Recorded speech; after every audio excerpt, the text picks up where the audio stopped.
music that you gotta feel.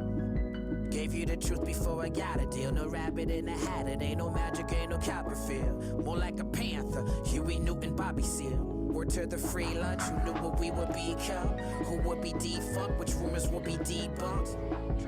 Yeah, this is the music that you gotta feel. Yeah, gave you the truth before I got a deal. No rabbit in a hat, it ain't no magic, ain't no Copperfield. More like a panther, Huey Newton, Bobby Seale. Word to the free lunch, who knew what we would become? Who would be defunct, which rumors would be debunked? Used to be scared of all my fears, till I woke up from this nightmare. Now it become of a dream deferred. From now until I leave this earth, the music making speakers burst. I always put my people first. It's deep how when I speak they say I'm preaching like I lead a church. No proper opposition, competition gonna need a nurse. My job as an artist is making miracles to show you how to struggle poetic and make it lyrical. Crystallize your thoughts and make it clear to you, and make the revolution irresistible. Oh, this one's for all the little dreamers and the ones who never gave a fuck. I'm a product of the tube and the free lunch, living room watching old reruns. And who cares, your daddy couldn't be here. Mama always kept the cable on. I'm a product of the tube and the free lunch, living room watching old reruns.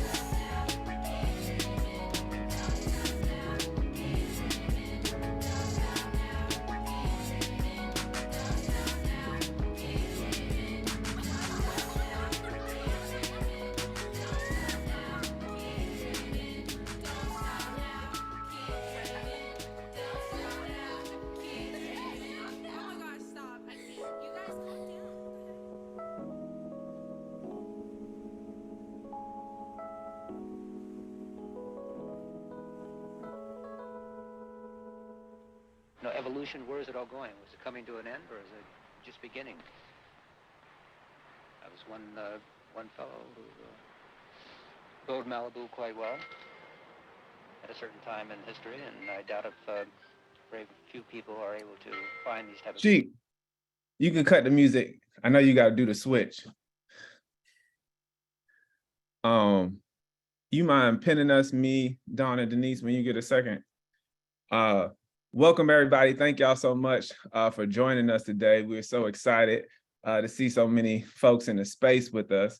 If you haven't got a chance yet, we'd love for you to check in with your name, where you're from, and anything that inspired learning from you, especially if anything that you can think about that may come from songs, music, poems, anything, and bonus points, as we said in the chat, for anything that is a Black cultural reference. So thank y'all again. We really, really appreciate it. And thank y'all for checking in.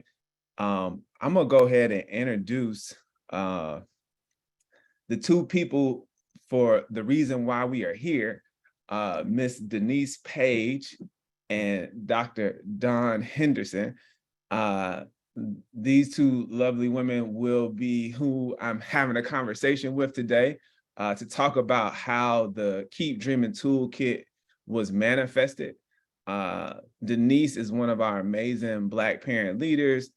She's what we refer to as an OG parent leader. She's been with us at Village of Wisdom. Has it been like 4 years, Denise?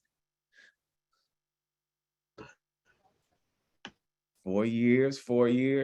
And then also we have Dr. Dawn Henderson, who's been with the team for almost getting close to 2 years now. She's done an amazing job in a relatively short amount of time. And so we're excited to be with y'all. And I'm gonna go ahead and let them introduce themselves by sharing their name, where they're from, and their reference, their learning experience. You know I don't go first. Go ahead, Dawn. And well, I've been here 2 years. You better recognize that anniversary. 2 years. 2 years in vows. So greetings all and everyone. As well said, I am Dr. Dawn X. Henderson. I currently serve as the Director of Research and Power Building here at Village of Wisdom. And well, I thought about this for a while, so I'm going to give a shout out to the 50th anniversary of hip hop. And my cultural reference goes to Me, Myself, and I by De La Soul. It was a video where they shot in class. They were inside a classroom. And if anybody is familiar with that video, De La Soul was saying we define all stereotypes of what it means to be Black, only saying Black is Black. And one of the beautiful things that I loved about that video is them walking out of class and being themselves as Black hippies. And so that was my video. I just want to shout that out and share that to you, Denise. I'm gonna pass it on. And greetings all and everyone. Hello, everyone. I am Denise Page with my golden mic. I am from Chapel Hill, North Carolina. And as was said, I've been here for 5 years. My quote that I picked out was from Coach Carter when he tells them it is not our deepest fears about inadequate, but that we dim our light. So yeah, when he was talking to the kids inside the gym about being student athletes, that's my reference. Okay. We got some De La Soul and we got some Mr. Clark in here. All right, I see y'all keeping it Black today. I appreciate it. All right, so we're gonna go ahead and jump in to the first segment. In our first segment, before I jump into the first segment, I do want to give a little bit of context for everybody that's here, because I'm not, some folks might not have been following us super closely, and so you might not know exactly what's going on. So the Keep Dreaming Toolkit was a toolkit that we dropped at last year in 2021, and it was the result of basically some research that we did with some Black parent leaders who Denise was one of those 5 original Black parent mama researchers, as we referred to them, who did an assessment on the dreams of Black parents, teachers of Black children, and Black students themselves during the pandemic. And then that information was translated into a toolkit. Sheik, do you mind going to that slide that kind of has a little journey on it for me?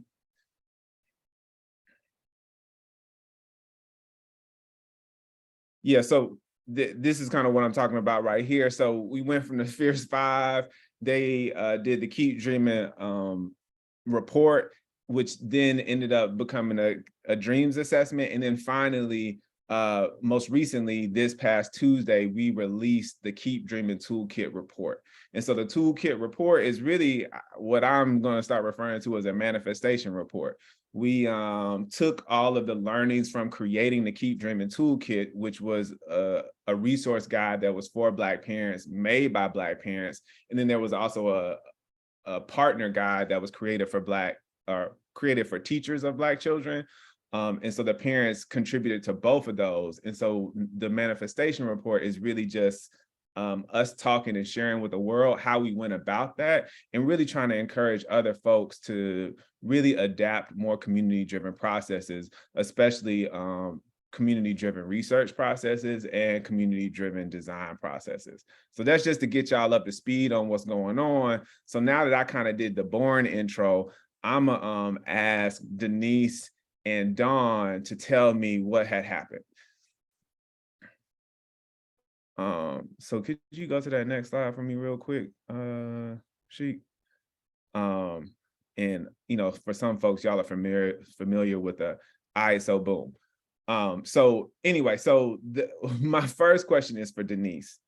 And you were a Black parent researcher, one of the ones who worked on the original dream assessment, asking Black parents and students about what their dreams were for culturally affirming learning environments. And when we said that we wanted to do the Keep Dreaming Toolkit, you raised your hand again and said, hey, I want in on that. I would love to be a part of designing the Keep Dreaming Toolkit. And so as somebody who had both roles, could you just talk a little bit about what it was like to be a part of some Black parents who were explaining the research to other Black parents who would design it, and then being on the flip side, hearing from folks and being like, oh, that's really interesting to hear other Black parents talk about their research and now give me the baton to create the design for this toolkit that we were going to make. Would love to just hear any of your thoughts on that. So my thoughts were like, doing the research, I found out I was a nosy neighbor, and that research is kind of like being the nosy neighbor with, other Black parents, and then handing it off to the dream to do the toolkit was like that first child. You get ready to send them off to school, and you're like, I want to make sure that you know everything about the ins and out of making it. So it was easier when they had questions, and we had other people like having questions on the team for them to come and ask the parents that did the research, and how we could go deeper in making the toolkit to be what it needed to be, and instead of just like, giving it off and not being on the team also.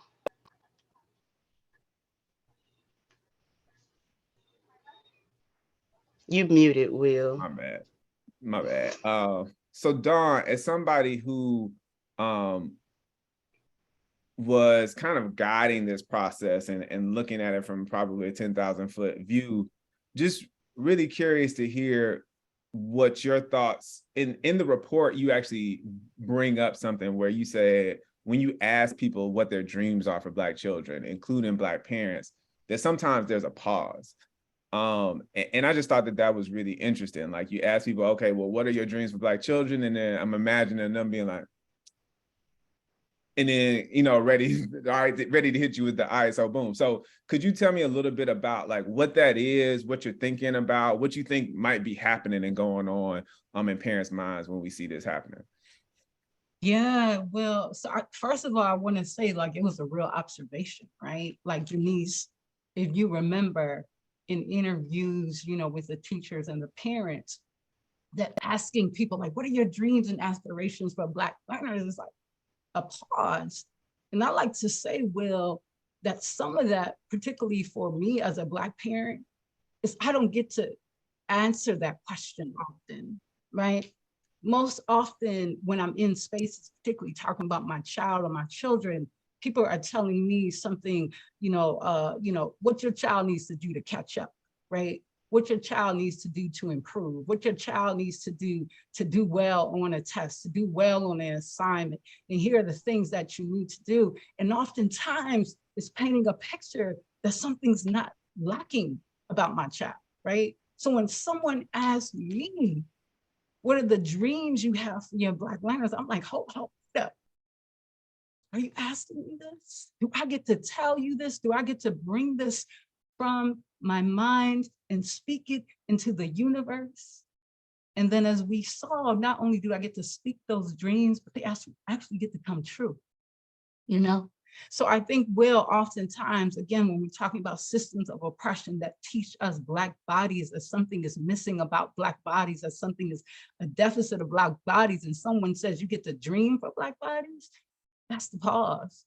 But doesn't it feel good when we move past that pause, y'all, and wrap our hands around all of this? So that's what it was about, Will. That's beautiful. That's beautiful. And you also in the report, you talk about this idea of a dream potential, and that dream potential kind of being threatened.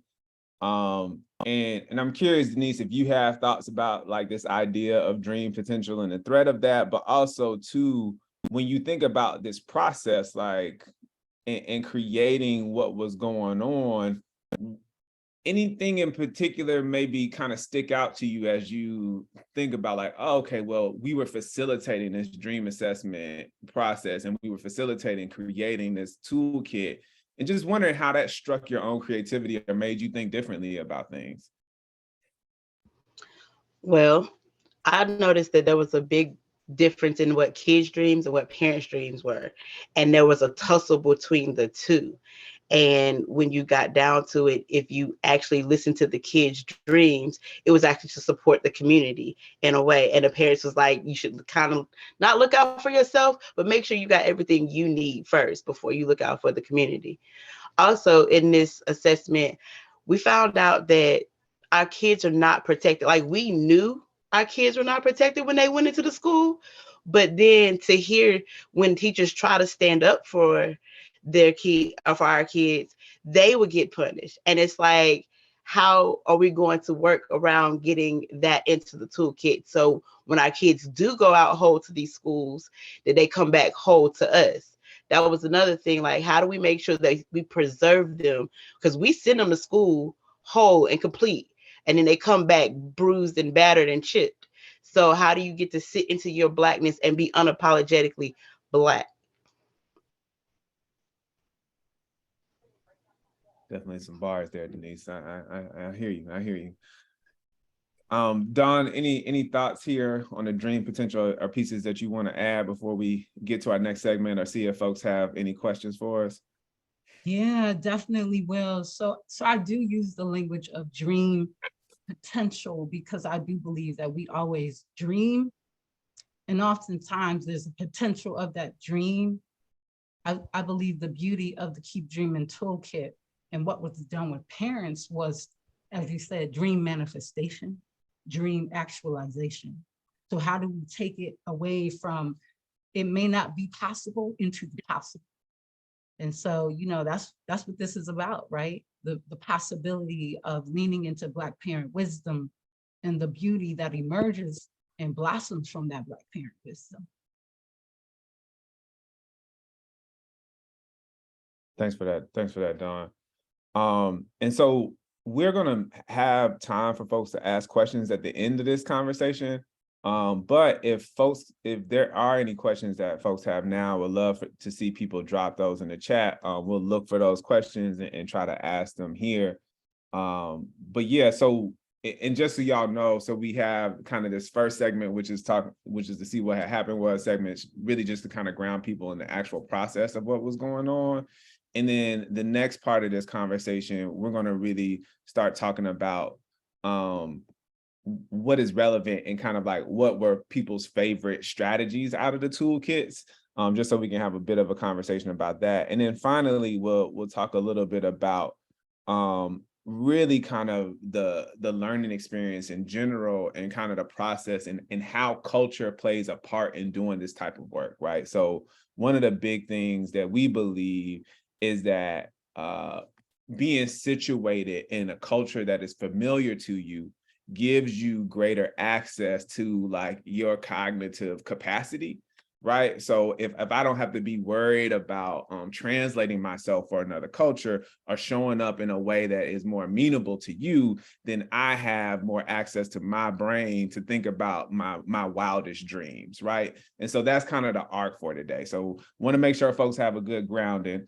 but trying to see if there are any questions that pop up in the chat. There's like a lot of stuff going on. Can you talk more about the actualization manifestation process? Either one of y'all want to take that on? That came from Sharice. Yeah, so I'll start it and then I'm gonna pass it to Denise. So really it was, so as Denise talked about the dream assessment. So one of the findings from the dream assessment, and this was consistent across the Black students they interviewed, the Black parents they interviewed, and the teachers who were teaching Black children, is we want our children, or we want Black children to be in environments that affirm and value them, right? So that happened in the dreams assessment. And then the parent designer said, I'm gonna take that and I'm gonna turn it into a strategy. I'm gonna turn it into practices. And that is what happened in the Keep Dreaming Toolkit. And so we collected data from that, and we know that that toolkit has been used by educators. We know that that toolkit is influencing higher education classrooms. So again, we know that those dreams were taken out of the potential world and moved into actually living in strategies and in classrooms and in different environments and organizations. And that's what we were talking about, y'all. So go ahead, Mama Denise, you want to pass it? Bring some more in there. So like, yeah, the biggest thing was that there was a disconnect between the schools and the households. We knew that. Like, it's like some things we automatically knew, but we needed to ask these questions to find out, like, how can we make this real, right? So like, we are community people. We depend on ourselves. We don't depend on the school to do anything. So it was like, well, how do we take this big dream of wanting to work with the school and be in the same place to have a culturally relevant environment for our kids to be in, and make it into a toolkit that can be used everywhere, at home, at school, with your teams, anything. So that's the biggest thing, like knowing that we do want to work with the school, but sometimes the school don't see us. And so how do we demand to be seen inside the school? Yeah, and I would add to that too, because Brother Ron Walker asked a question related to freedom dreaming as a liberating factor. And I think, Denise, you're absolutely right. Like a lot of times it is resistance. But I also think, I've heard folks talk about an imagination gap. And so part of the challenge here too that we're trying to address is that a lot of folks just don't know what to do. And what America teaches us is it teaches us how to be harmful to Black children, right? Like that, the core of this country was designed to basically exploit and extract value from Black folks, and in the process hurting them, right? And so we're still kind of using that same framework. And so when you ask a school system that was basically designed to basically kill the humanity or culture of the people who brought them here, especially if they're non-white folks, then I think you are running into imagination gaps where folks literally don't know what it means to be culturally affirming. And so what does it do when you get a set of parents like yourself, Denise, to design a set of strategies that now educators can use, because now you're making that a lot more accessible for them, right? Like now I'm not depending on your imagination 70% of the time as a white woman to think about what something culturally affirming looks like. Like we've tried to close that imagination gap. And so I think that that's really, really critical. And the one thing I'll just say about process before I move us to the next part of this section is that, again, kind of imagine that we had Black parent homeschoolers, we had Black teachers, and we had Black traditional kind of like parents in terms of like their kids were going to traditional schools. And all of those folks were in the mix as we were talking about designing this stuff. And it wasn't just like, oh, their first idea. Like we sent them off to try this with their own children. They tried it in their own homes and they came back and said, no, that idea is whack. That idea is great. And that idea might work. Let's try it some more. And then we went and thought about how do we design this thing? How do we make the Keep Dreaming Toolkit look beautiful? How do we make it attractive? And parents tried it again, gave some more feedback, and ended up with the end product, right? And so we're really talking about kind of a for us, by us, but rigorous process, right? Like I want folks to hear the rigor in here. Like we didn't just kind of sit down, come up with a set of strategies and not try it. Like these things were actually tested inside of people's homes. And I think that added to the value there. So I'm gonna move us along to the next segment, which is who's the GOAT? Y'all are probably familiar in our communities that we like to have GOAT debates. We're not here to talk about Michael Jordan versus LeBron today, or Prince versus Michael Jackson, or Beyonce versus Rihanna. I'm sure y'all have strong feelings about all of those. We are here today to talk about what were your favorite strategies, right? Like I'm curious, Denise, if you had to pick your favorite strategy out of the toolkit, could you tell us what it was, why, and maybe how has your implementation of that strategy evolved over the year or so since this toolkit has been out? Well, my favorite strategy is let's talk, because these kids go into these environments. I'm in Chapel Hill, so my kids get to go into an environment where they are not, a lot of them, right? And so I ask questions every day, like every single day. And so it starts off as, how was your day, whatever. And then they end up, how it has evolved is they end up coming telling me what's going on without me having to ask. And we're always on the go. So I can do this anywhere and not just be at home sitting down and talking to them. It could be a whole conversation while we're going back and forth to practice, while I'm taking them, dropping them off, doing something. But let's talk is my favorite because I get the tea. I get all the tea. Yeah, that's good. And I love, Denise, how you talked about this. I think in an approachable way, right? Because like as a parent myself, like I know we're busy, right? And like that time in the car is valuable time, especially if you're driving to and fro. And that might be the one time that you actually get them to sit down and do it. And so appreciate you kind of breaking down the let's talk and also getting the tea. And I think you also talked about like how sometimes the answer changes. So could you just talk a little bit about like the persistence there and like what you noticed? Like, I look for microaggressions. That's just me. I look to see what the kids are going through every day. And so, how is your teacher treating you? What happened with this classmate? What is going on? Like, give me the information. And then I turn around and I ask them, how can I help? Or what can you do to help the situation? If you see this person getting bullied, do you think you should step in? Or do you think you should tell somebody else? Like, I turn it around on them to give me the answers. Major keys, major keys. Hopefully folks caught the gems in there on the expansion of the Keep Dreaming Toolkit there around how we can use what our children are sharing with us to find out some additional information and also kind of offer them some opportunities for responsibility. And just, how do we kind of encourage each other just to be better humans? And I think that that's also healthy for them to hear from you, because I can see how they turned that around. All right, so Don, I'm coming towards you with this greatest of all time, but I want to flip the question a little bit, and I want you to talk about your favorite part of the process, right? As somebody who was really kind of guiding this process, could you tell us a little bit about like what part sticks out for you, in terms of like how it occurred and what happened? Yeah. Well, I'm gonna reflect on when Denise and a couple of our researchers and parents led what we call a 5-week sprint. And in that sprint, we had a group of parents, about 10 parents, who walked through, it was actually 6 weeks, walked through the Keep Dreaming Toolkit, right? Before it was even put online. And each week we would meet with them, talk about it, get some feedback. To me, one of the most powerful moments in one evening was when parents talked about how it improved their relationship with their child.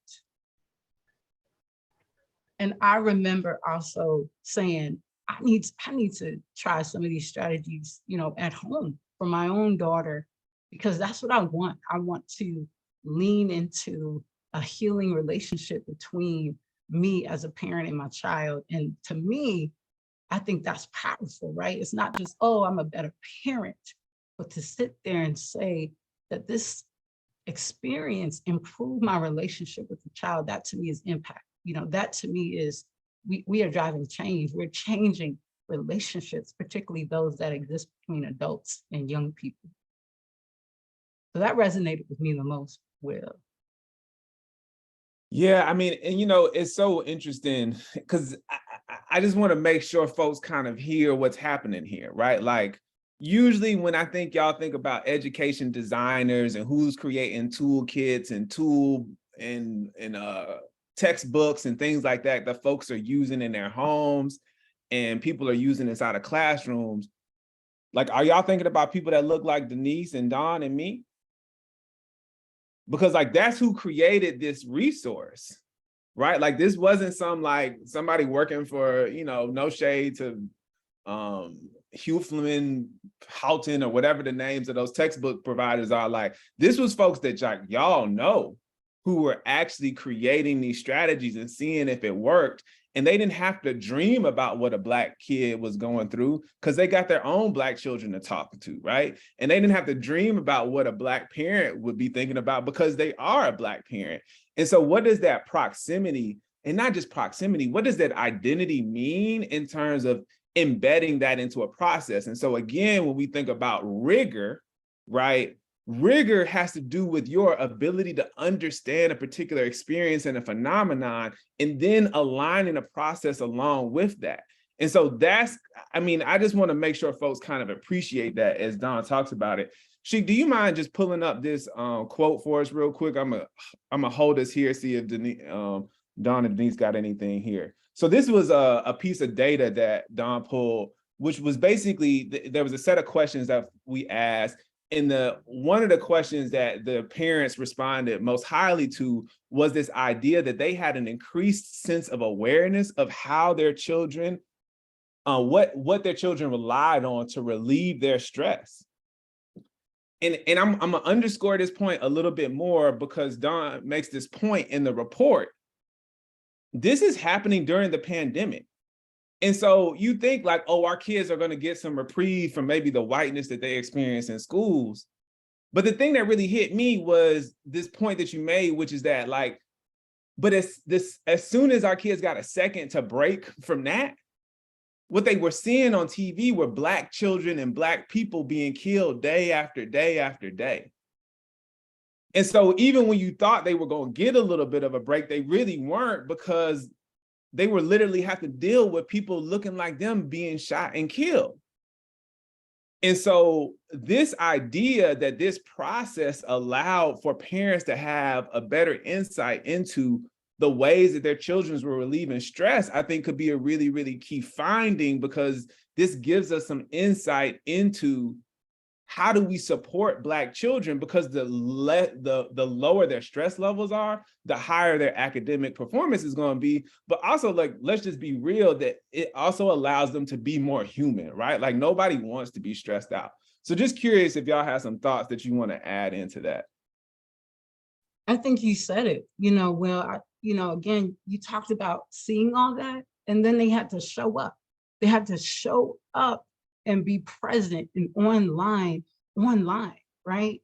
And you telling Black children, oh, yes, and we need you to learn this math, right? We need you to learn this English, do this assignment and all of that. And I think that to me, this was like powerful, because this is about our health. This is about our ability to thrive, right? When we now have ways to support stress management, regulating our emotions, that is bringing forth our life longevity. You know what I mean? And so to me, again, like, this was the beauty of what we found, through this, through the sprint with our parents. Yeah, for sure, Dawn, for sure. I mean, I think a lot of parents found out that kids were way more creative in relieving their stress. They were artsy. They had to move. Like, it became a high priority for parents to let their kids relieve their stress in different ways than they would have if they were in school. And I want to say something else, Will. There's, I think it's affirming identities. And parents talked about when they took a break and they invited their children to teach them something, to be subject matter experts. And one particular family, when they had asked their child had broke down and cried, because they wasn't even sure, like, do you really want to know, Mom and Dad? Like, you really want to know this?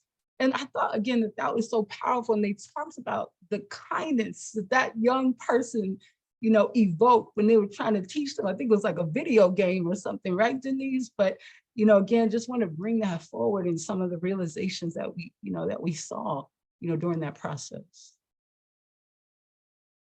Yeah. I think, again, what is kind of striking me here is that when we choose to do community-driven design processes, both research and design processes, it allows for folks to take the intentionality of investigation, the intentionality of a science-based process, the intentionality of a rigorous process, and to do some self-examination, but also to share that with the world. And it's difficult for me to kind of like feel like I'm overstating or understating like this idea that how else do you get that type of insight? How else do you get that type of insight in terms of having a parent realize that, like, oh, if I shift this conversation to where I'm asking the kid what I could learn from them, how that changes the power dynamic, but also what that means for to be a model to somebody else. Right? Like, if I hear a Black parent saying that I'm gonna try this, right? Especially with some of the tropes that we sometimes hear about, like, a child is supposed to be in a child's place, and, I don't need to necessarily learn from you in anything. And I'm not saying that's the totality of Black parenting. I'm just saying, what does that offer when we allow Black parents different ways to show up as a Black parent, right? Like, I'm not saying one way is wrong. I'm just saying that the ability, like for something like this in community-driven processes to give us a lens into a more varied, a more diverse understanding of what Black parenting can look like and what the benefit of that is for Black parents themselves and their children. So, just wanted to kind of call that out. I think that there's a question in the Q&A. Can you help me out with what it is?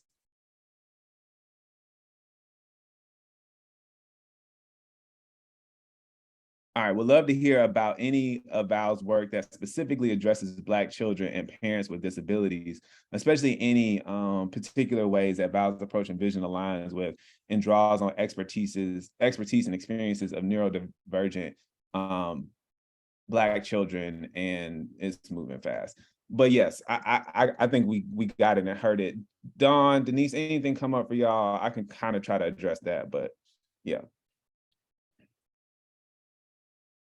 Go ahead, Will. You want to take that first pass? I'll just say quickly, so this is a place of growth for us, I will say, right? Like, I think this is something that we are interested in, and we've seen, and we've engaged parents who have neurodivergent children, children with disabilities, and have seen them make adaptations of the work in their own homes. So that is kind of one of the gifts of doing community-driven research, is that, when you say all Black parents, and inevitably you're gonna have Black parents that show up with children with disabilities. And so we've seen some of that reflected back. It's one of those things where we would love to kind of do a little bit more work deeper, right, in that particular area, right? Like, so we recently started doing some early childhood work, led by a parent who has expertise in early childhood. And so I think, one of the things that we're thinking about on the horizon is how do we do the same thing with neurodivergent children and disabled children, or children with disabilities for this. So that would be like my quick answer related to that.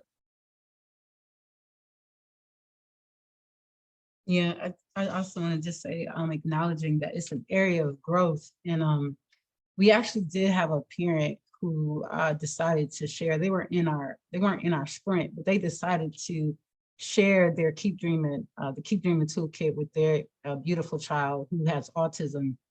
And what they invited their child to do is create a rating scale. So we had some feedback from that beautiful child on what they felt was a good learning strategy versus what they was like, no, this is not going to work for me. So, acknowledging, partners out there who are leading that work, I think, as Will said, that's a growth area. And we're looking to, create partnerships with those who are leading that work so we can continue to make sure that our strategies and our tools represent all of the ways that Blackness shows up.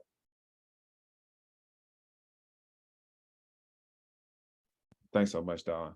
So we're going to take it to our last segment. And this is my favorite one. How Black was it? We take pride in this. I don't know how else to say it. We just like to keep things Black, y'all. I feel like that's a special thing about Village of Wisdom. We have a lot of love for a lot of people, and we recognize the joy, the safety, the love that can happen when we are able to be together and to feel whole and to be fully seen. And this is a poem that actually is a favorite of a few folks. Well, it's a piece of a poem that's a favorite of a few folks in the village. Shout out to William McLaughlin and Aya Shabu. And a couple of the lines say, "You so Black when you smile, the stars come out. You so Black when you're born, the God comes out." And so I would just love we also have this kind of idea where we talk about resting in Blackness, like this idea that when we get here, we can let go of some of our anxieties around being in the world that doesn't always see us for our full genius. And so, Denise, I'd love for you to talk a little bit about how Black was the learning experience and what did that mean for you and how did that show up? I mean, it's so Black. For me, I always reference to where I stay in my community that I'm in. I'm seen, people hear me, but they ignore me. So coming over to Village and doing this work, like, and getting it done. Like, I can say for the last 3 or 4 years, I've done A, B, C, and D, and this has made changes in the communities where I'm working at, even though it's not my community over here, it's in Durham. But I can always offer people to come and use these tools that are in my community. But it's so relaxing and freeing to actually do what I like to do and show up completely me, because I'm a little rough around the edges. I'm kind of a hard pill to swallow until you get to know me. And so I come in just a big ball of fire to do the work. And I got to just sit down and like, you're proactive. No, you're reactive. Let's be proactive. Let's think about this first and go out and do it. So, I mean, it's a good place to be. I liked it. I got to be Black. I got to eat while I'm in my meetings. I don't have to worry about it. I could discipline the kids if I had to. I could do multiple things while being in the meeting and not apologize for being who I am. Like, who apologizes for being Black? I don't. But yeah, in other spaces, I might have had to be like, oh, I'm sorry. But no, not here. Not here. No, I love that, Denise. And I think there's a lot wrapped up in that, oh, I'm sorry piece, right? Like, because that, oh, I'm sorry, the cognitive like bandwidth that I use to tell you, oh, I'm sorry, might have just made me miss my wildest dream, right? Might have just made me miss that key insight on what would be super important for other Black parents to hear. Might have made me miss, you have those moments where you're like, oh, I forgot what I was trying to say. It was on the tip of my tongue. Something blocked you from thinking about it. And just think about how many times that probably happens to us because we're worried about how somebody else is going to see us. And so, I was kind of joking when I said this resting in Blackness thing, but it's a real thing. Like, and I think, there is this concept in educational psychology that talks about cognitive load. And it talks about working memory. And basically it says like we have only a certain amount of working memory to deal with concepts and ideas. And so if you're using that working memory to deal with the cognitive load of like trying to code switch or make white folks feel comfortable, then that's working memory that you're not using on dreaming your Blackest and most liberated dreams.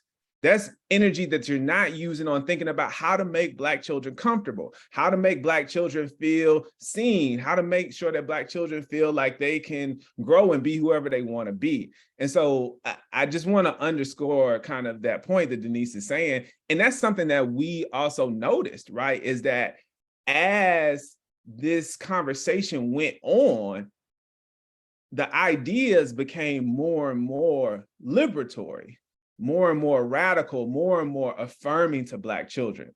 And so like, let us not understate that whole like, well, I could be my full self. I felt rough around the edges. I was eating my chicken. And a lot of times if we think about it, like you playing spades and like, that's when you heard the wildest trash talk you ever heard. Right? You're like, how'd you come up with that? Well, because I wasn't worried about all the rest of that stuff, right? And so what can that creativity do for us as we think about creating the types of learning environments that inspire our children to be Black genius, which is the ability to create new systems of equity and justice. So Dawn, I'm gonna bring up this quote real quick for you when we think about kind of what we're doing here in this question. Sheik, you mind bringing up that next quote for me? You're doing an amazing job, Sheik. I want to be like you when I grow up. So 5 Black parents who had served as researchers and designers were the primary facilitators of the focus groups across the 5-week sprint. Again, what I'm talking about here is that there were focus groups to test the strategies that people initially came up with. And when those parents were testing it out in their home, the people who were facilitating the conversations and asking them how it went, guess who they look like? Us. And so what does that mean when you get to talk to us about how you're having conversations about being your full self and creating learning environments for Black children, as opposed to worrying about trying to explain something to somebody who they might culturally miss why Prince and Michael Jackson are a big debate, or why Earth, Wind, and Fire has to be played at a barbecue. You know what I mean? Like, if you don't understand that, then you won't really understand me. But that we didn't have to worry about that. And so again, I think we're talking about rigor. So let me not steal all the thunder. Dawn, what you think? What you got? What you thinking about? So I'm gonna go back to dream potentials, right? So this idea, you talked about imagination, and Ron, you said freedom imagination, right? Like the freedom to imagine a new world, right? Like that has always been in who we are as a people. The moment somebody decided to wrap a chain around our ankle, right? And physically tell us that we weren't free, like we had to imagine we were free, right? So now we're talking about like being in a sea of blackness, and it says, hey, my brother, my sister, hey, you all, you don't have to imagine no more. You get to be in Black space. You get to take the dreams again that you have and bring those into this space and feel affirmed in who you are. And you can speak how you want, express how you want, emote how you want. And all of that is the beauty of us. And we're going to put it all together and create. I like to say we had design warriors, right? They had swords and they were slaying all of the doubts, all of the insecurities, all of the false ideal of white supremacy, right? Like the false myth of that, and elevating the beauty of Black humanity. And let's try this at home. Let's know that we can be in this space and learn together, and you guys feel safe in this space as you talk about your struggles with your children, right? But you learn from those struggles and you feel strong in those struggles. And when you go back into your home and out into the world, you feel fortified to some extent. And I think that's the beauty of what this does for us, right? Will, you talked about humanity. It reinforces our power as human beings and in our beingness in the world. And that to me is all connected to my overall health, my ability to thrive, my ability to exist, my ability to live on this earth as long as my divine creator wants me to be. And I think that's powerful. Woo. I'm just gonna say a couple of your words back to you. You said you don't have to imagine no more. You get to be in Black space. I ain't gotta imagine what it's like to be free. I get to be free in a space and think about things that are gonna push my people forward. And then you also said, I like to refer to them as design warriors, slaying the myths of white supremacy, protecting the ideas of Black humanity. I think y'all covered the resting in Blackness piece. I think y'all did a good job. I'm gonna give y'all an A++. Probably couldn't have did better myself. I'd have got close, but not. I wouldn't have did that well. So we're coming to the end of our time, y'all.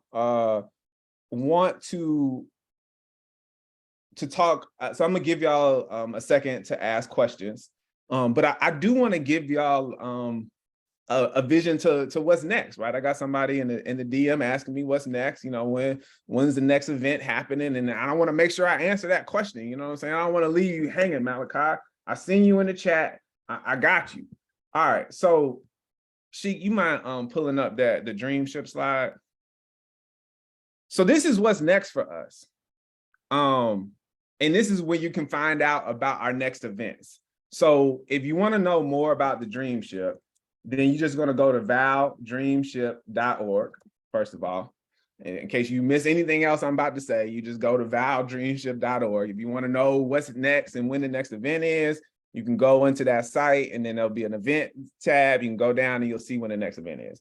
I promise I'm going to give y'all a quick second to ask some questions. We probably got time for 2 questions. So the Dreamship is where we will find the next batch of parent leaders, right? So if you heard Denise today and you were like, ooh, I want to do what she did, then this is how you get into that.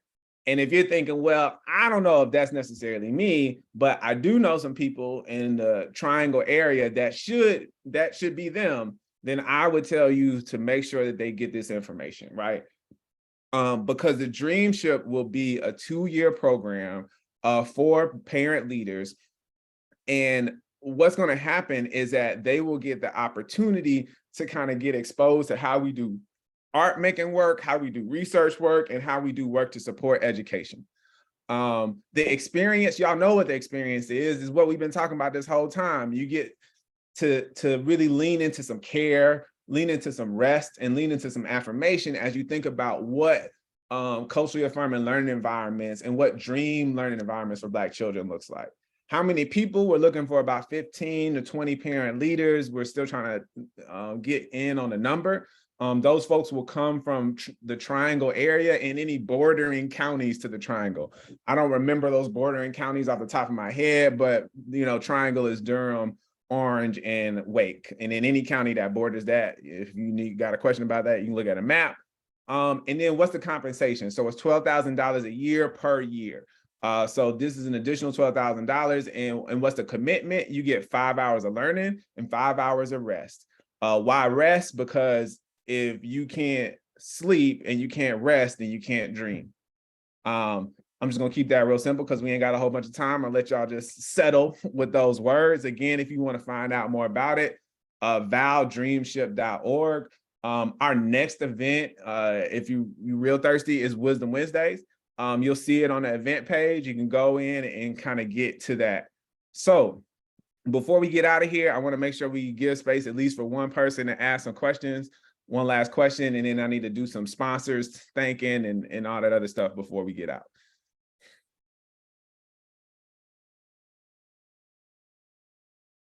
Any questions y'all want to drop in the chat or in the Q&A? I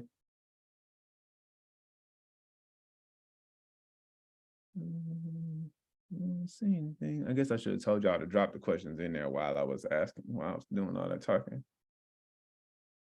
I see you, Fantasy. It's a whole thing on this research study. I've been trying to do that since grad school.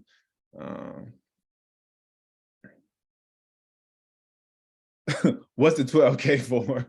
The 12K is so parents will be spending 5 hours a week with us, and then another 5 hours to rest, so that we can get kind of full access to their wildest dreams.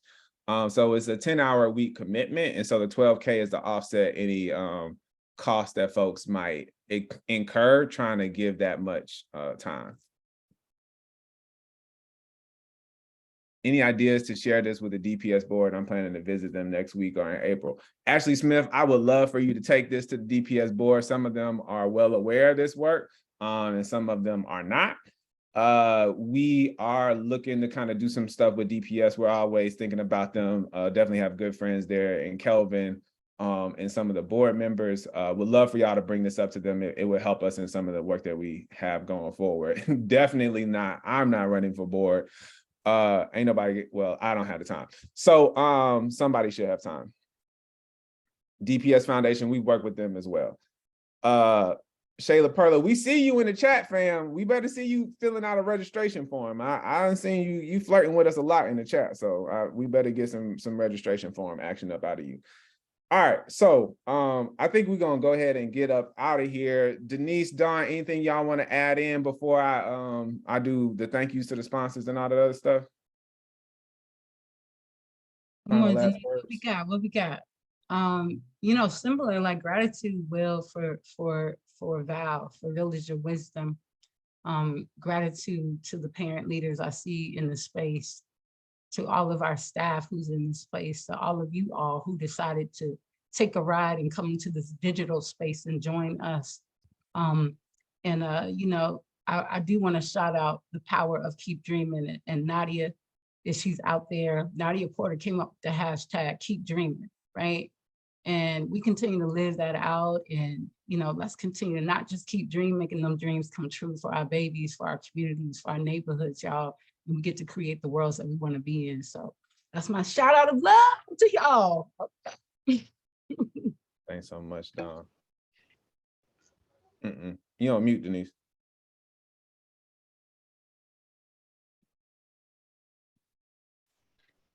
In true Val fashion, I'm gonna give you a one-word checkout, and that is grateful to be in a space of Black folk and be able to do this work. Grateful is my one word checkout. Val style. Thank you so much, Denise. Thank you for that. Grateful one word checkout. I'm gonna go ahead and put up the slide. Well, Sheikah's gonna do it for us. Big shout out to Lashika in the background, y'all. She made the magic happen. I don't know if y'all noticed how seamless that was.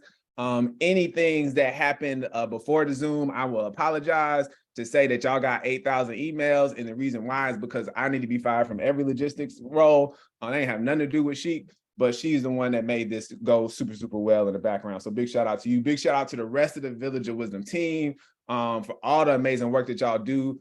It's only 3 of us here today, but we about 25 deep now between the parent leaders and staff members. So all of this work would not be possible without them. Please don't think that one person is pulling this off or just 2 or 3 of us. It takes a village, right? And that village brings the wisdom together. Big, big shout out to our funders and supporters that are on this slide right here. Without their resources, then we wouldn't be able to do this. We wouldn't be able to compensate people in the ways that they need to be compensated to bring their full genius and joy. And if you want to get in on that compensation train, go ahead and hit that next slide sheet. This is how you can do it. If you love our work, if you've always been thinking about how to kind of get more engaged with us, or if you would like to support us with some of your treasures, villageofwisdom.org/donate is a way to do that. You also got a text option there. If you're old school and you're trying to send stuff through the mail, we appreciate checks too. Just as long as they don't bounce. I'm kidding. Nah, really, really appreciate y'all so much. Thank y'all so much for taking time with us on a Friday. I'm excited about getting y'all out of here on time. I'm gonna ask Sheik to bring up that music. You can leave the donate slide up as we send people out so that they can kind of see that. And I know you might have to take it down and put it back up because of the sound stuff, but really, again, so appreciate y'all. Thank y'all so much for showing up. We are going to put this recording up. So please feel free when you see it to share it with your friends. Tell somebody about this amazing work. The more y'all talk about it, the more people ask about it, and the more this work kind of lives on. It's bigger than all of us. All of us are a part of the village. All of us can protect Black genius, and all of us can believe that liberation is inevitable. Peace and blessings to y'all. See y'all the next Freedom Friday.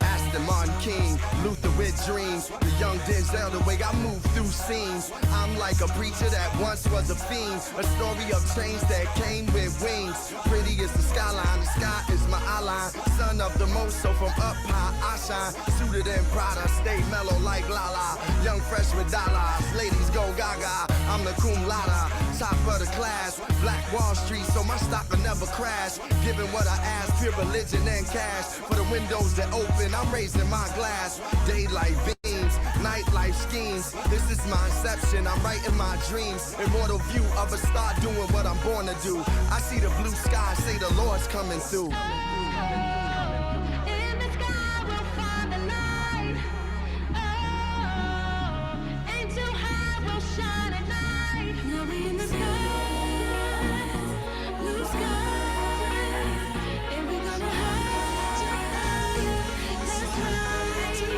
It all started with a dream. I wanted to be Run DMC.